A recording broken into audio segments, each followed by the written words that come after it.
সেদিন বাজার থেকে কাঁচা টমেটো নিয়ে এসে বলল, এটা দিয়ে কিছু করতে পারবে? আমি বললাম একটু চেষ্টা করে দেখি। নমস্কার বন্ধুরা, কড়াই কাহিনীর দ্বিতীয় ব্লগে তোমাদের প্রত্যেককে স্বাগত। টমেটোগুলো কেটে নিলাম, তারপর একটা সর্ষে পোস্তর পেস্ট যেটা বাজারে কিনতে পাওয়া যায় ওটা নিয়ে একটা মিশ্রণ তৈরি করলাম।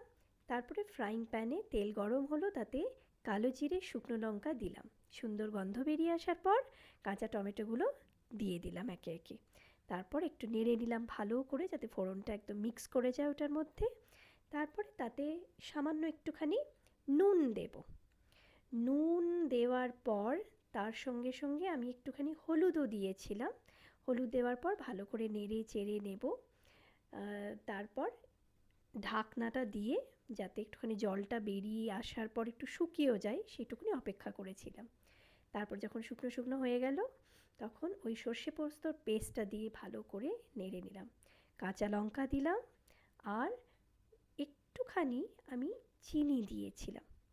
চিনি দেওয়ার পর আমার মনে হলো যে এই রান্নায় একটু কাঁচা তেল ছড়ালে মন্দ হয় না, তাই করা।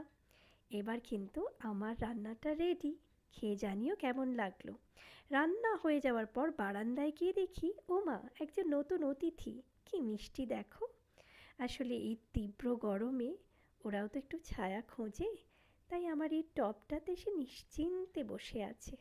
কি ভালো লাগছে দেখো দেখতে।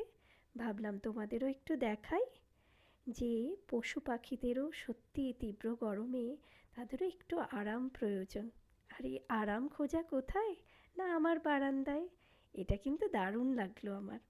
যাকগে, আমার থালা সাজানো রেডি আজকের মতন। ভাত, টমেটোর তরকারি, ভিন্ডি ভাজা, ডাল, শসা, সেঁকা পাঁপড়, আর মাছটা কি বলো তো, কাজলি মাছ বা বাঁশপাতা।